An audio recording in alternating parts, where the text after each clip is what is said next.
Good evening and welcome to Goodnight Flagstaff. My name is Amanda DeLano and I am an actor with Theatricos Theater Company. Thank you for tuning in to our community story time.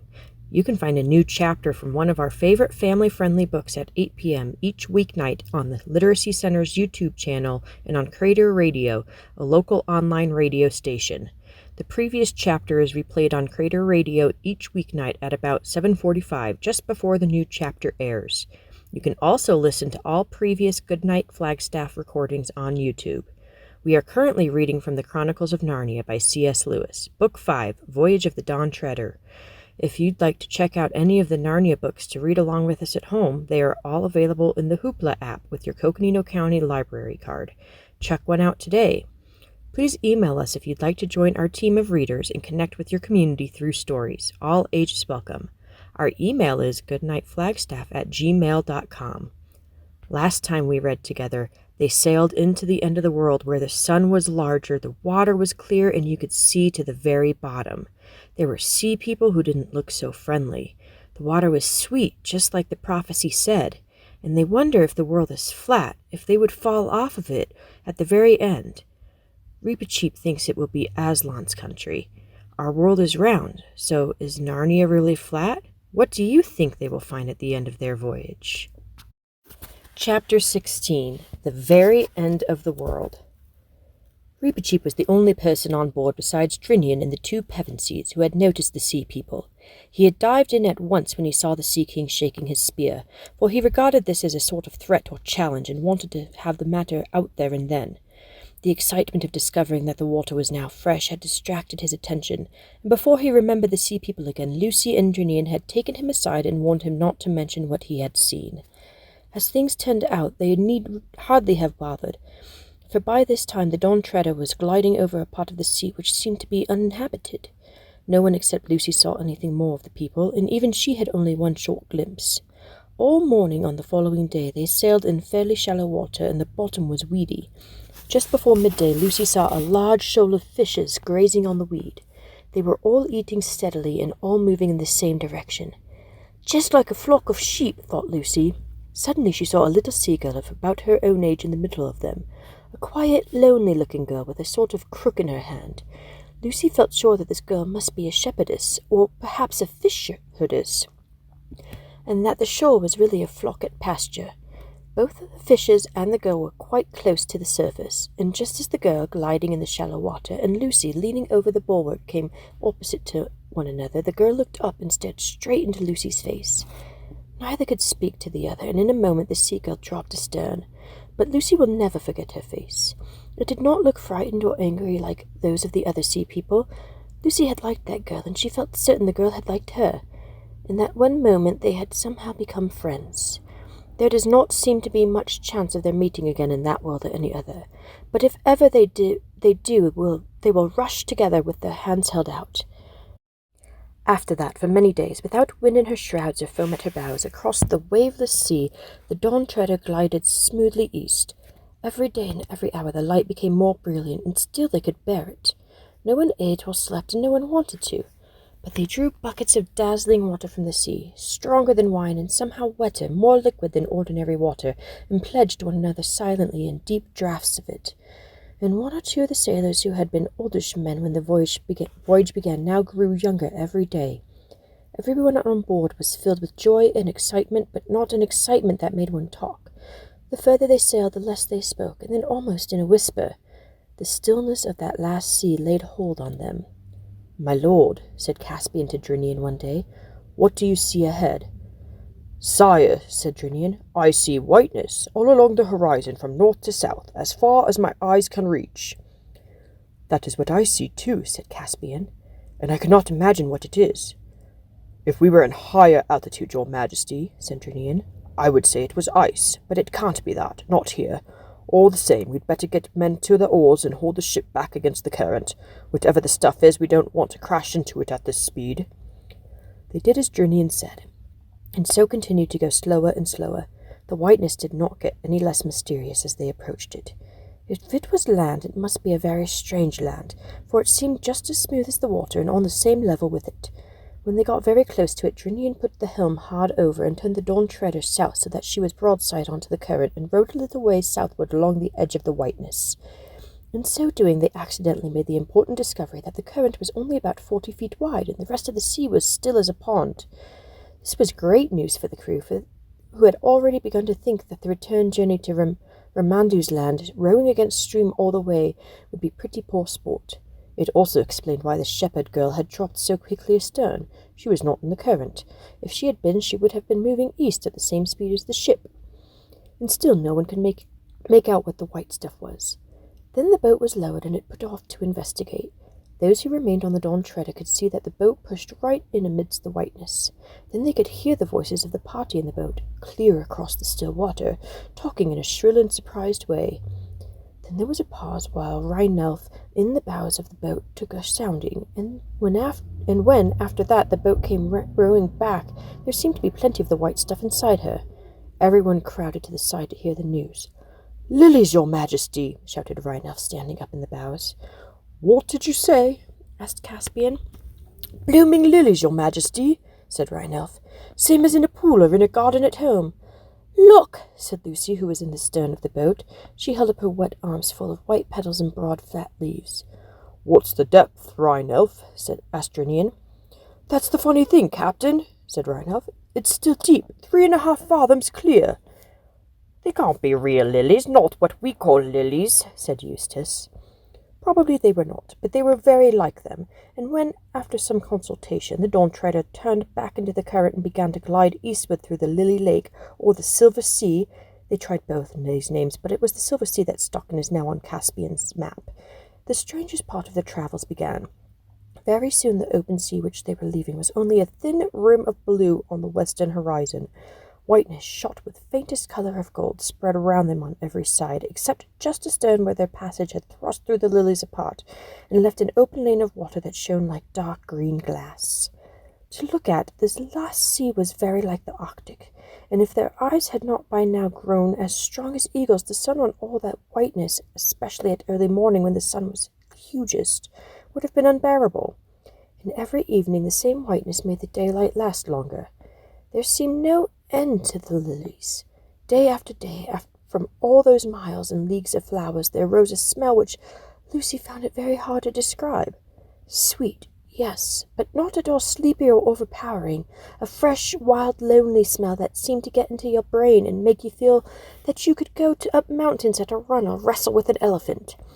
She and Caspian said to one another, "I feel that I can't stand much more of this, yet I don't want it to stop."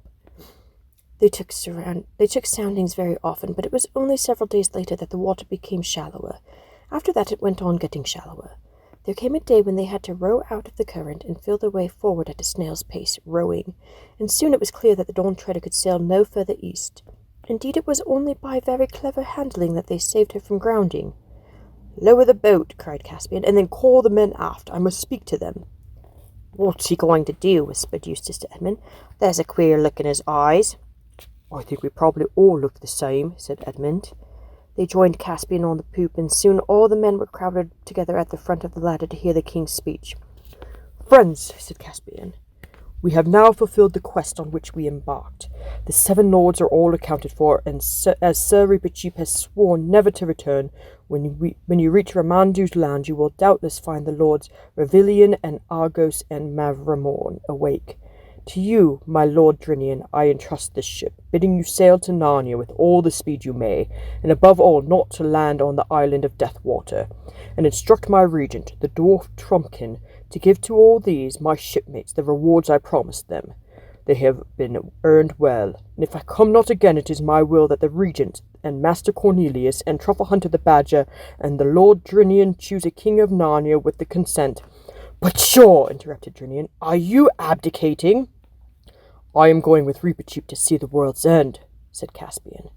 A low murmur of dismay ran through the sailors. "We will take the boat," said Caspian. "You will have no need of it in these gentle seas, and you must build a new one on Ramandu's island. And now—" "Caspian," said Edmund suddenly and sternly, "you can't do this." "Most certainly," said Reepicheep. "His Majesty cannot."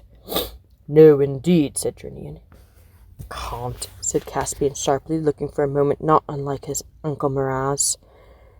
Begging your Majesty's pardon, said Rhinelf from the deck below, but if one of us did the same it would be called deserting.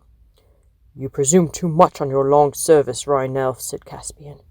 No, sir, he's perfectly right, said Trinian. By the mane of Aslan, said Caspian, I had thought you were all my subjects here, not my schoolmasters. I'm not, said Edmund, and I say you cannot do this. Can't again, said Caspian. What do you mean? If it please your Majesty, we mean shall not, said Reepicheep with a very low bow. You are the King of Narnia. You break faith with all your subjects, and especially with Trumpkin, if you do not return.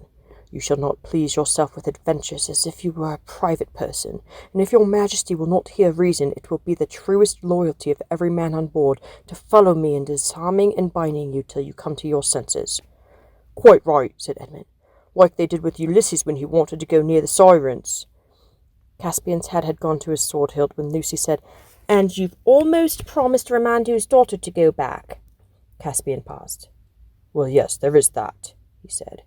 He stood irresolute for a moment and then shouted out to the ship in general. Well, have your way. The quest is ended. We all return. Get the boat up again. Sire, said Reepicheep, we do not all return. As I explained before. Silence, thundered Caspian. I've been lessoned, but I'll not be baited. Will no one silence that mouse? Your Majesty promised, said Reepicheep, to be good lord to the talking beasts of Narnia. Talking beasts, yes, said Caspian. I said nothing about beasts that never stop talking. And he flung down the ladder in a temper and went into the cabin, slamming the door. But when the others rejoined him a little later, they found him changed. He was white, and there were tears in his eyes. It's no good, he said. I might as well have behaved decently for all the good I did with my temper and swagger. Aslan has spoken to me. No, I don't mean he was actually here. He wouldn't fit in the cabin, for one thing. But that gold lion's head on the wall came to life and spoke to me. It was terrible. His eyes. Not that he was at all rough with me, only a bit stern at first, but it was terrible all the same. And he said, oh, I can't bear it. The worst thing he could have said. You're to go on, Reep and Edmund and Lucy and Eustace, and I'm to go back, alone, and at once, and what is the good of anything? Caspian, dear, said Lucy, you know we'd have to go back to our own world sooner or later. Yes, said Caspian with a sob, but this is sooner. You'll feel better when you get back to Ramandu's island, said Lucy. He cheered up a little later on, but it was a grievous parting on both sides, and I will not dwell on it. About 2 o'clock in the afternoon, well victualled and watered, though they thought they would need neither food nor drink, and with Reepicheep's coracle on board, the boat pulled away from the Dawn Treader to row through the endless carpet of lilies. The Dawn Treader flew all her flags and hung out her shields to honor their departure. Tall and big and homelike, she looked from their low position with the lilies all around them, and even before she was out of sight, they saw her turn and begin rowing slowly westward. Yet though Lucy shed a few tears, she could not feel it was as much as you might have expected. The light, the silence, the tingling smell of the silver sea, even, in some odd way, the loneliness itself were too exciting. There was no need to row, for the current drifted them steadily to the east. None of them slept or ate all that night, and all next day they glided eastward, and when the third day dawned, with a brightness you or I could not bear even if we had dark glasses on, they saw a wonder ahead. It was as if a wall stood up between them and the sky, a greenish-grey, trembling, shimmering wall. Then up came the sun, and at its first rising they saw it through the wall, and it turned into wonderful rainbow colors. Then they knew that the wall was really a long, tall wave, a wave endlessly fixed in one place, as you may often see at the edge of a waterfall. It seemed to be about 30 feet high, and the current was gliding them swiftly toward it. You might have supposed they would have thought it the danger. They didn't. I don't think anyone could have in their position. For now they saw something not only behind the wave, but behind the sun. They could not have seen even the sun if their eyes had not been strengthened by the water of the last sea. But now they could look at the rising sun and see it clearly and see things beyond it. What they saw, eastward, beyond the sun, was a range of mountains.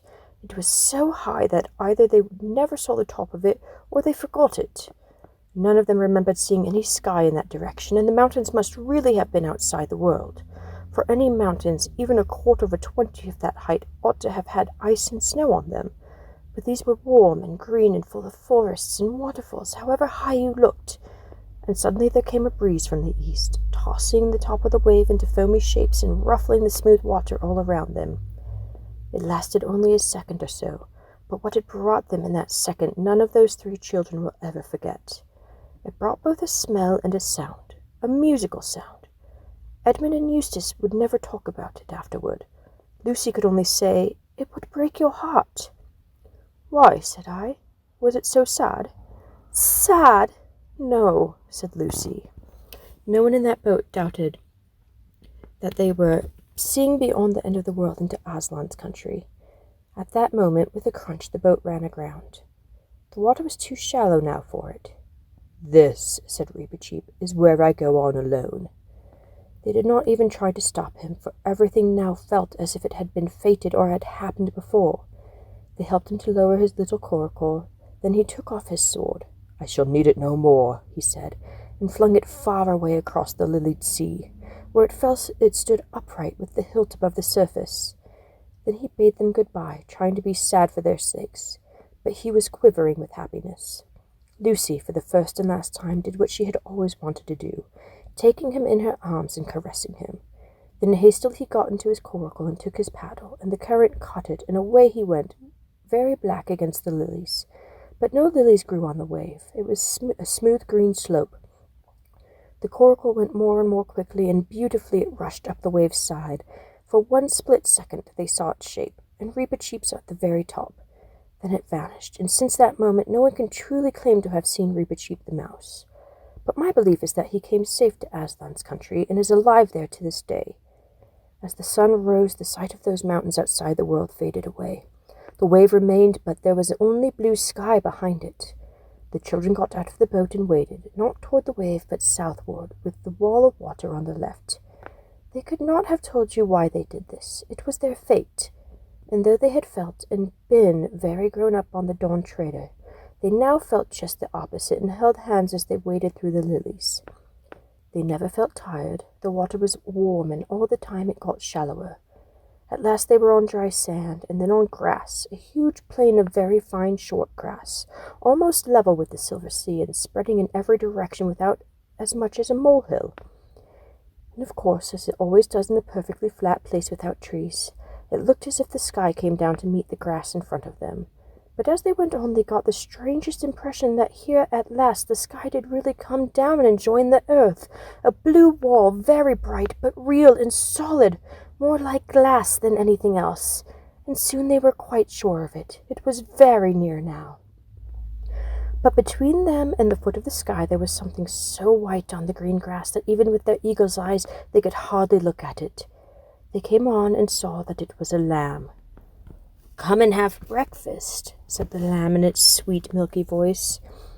Then they noticed for the first time that there was a fire lit on the grass and fish roasting on it. They sat down and ate the fish, hungry now for the first time for many days, and it was the most delicious fish they had ever tasted. "Please, lamb," said Lucy, "is this the way to Aslan's country?" "Not for you," said the lamb. "For you the door into Aslan's country is from your own world." "What?" said Edmund. "Is there a way into Aslan's country from our world too?" "There is a way into my country from all the worlds," said the lamb, but as he spoke his snowy white flashed into tawny gold, and his size changed, and he was Aslan himself, towering above them and scattering light from his mane. "Oh, Aslan," said Lucy, "will you tell us how to get into your country from our world?" "I shall be telling you all the time," said Aslan, "but I will not tell you how long or short the way will be, only that it lies across a river. But do not fear that, for I am the great bridge builder. And now come, I will open the door in the sky and send you to your own land." "Please, Aslan," said Lucy, "before we go, will you tell us when we can come back to Narnia again? Please? And oh, do make it soon." "Dearest," said Aslan very gently, "you and your brother will never come back to Narnia." "Oh, Aslan," said Edmund and Lucy both together in despairing voices. "You are too old, children," said Aslan, "and you must begin to come close to your own world now." It isn't Narnia, you know, sobbed Lucy. It's you. We shan't meet you there. And how can we live never meeting you? But you shall meet me, dear one, said Aslan. Are you there too, sir? Said Edmund. I am, said Aslan, but there I have another name. You must learn to know me by that name. This was the very reason why you were brought to Narnia, that by knowing me here for a little you may know me better there. And is Eustace never to come back here either? Said Lucy. Child, said Aslan, do you really need to know that? Come, I am opening the door in the sky. Then all in one moment there was a rending of the blue wall, like a curtain being torn, and a terrible white light from beyond the sky, and the feel of Aslan's mane and a lion's kiss on their foreheads, and then the back bedroom in Aunt Alberta's home at Cambridge. Only two more things need to be told. One is that Caspian and his men all came safely back to Ramandu's island, and the three lords woke from their sleep. Caspian married Ramandu's daughter, and they all reached Narnia in the end, and she became a great queen and the mother and grandmother of great kings. The others that back in our own world, everyone soon started saying how Eustace had improved, and how you never know him for the same boy, everyone except Aunt Alberta, who said he had become very commonplace and tiresome, and it must have been the influence of those Pevensey children. Thank you for tuning in. Join us next time for the beginning of The Silver Chair, the 6th book in the Chronicles of Narnia. Good night, Flagstaff.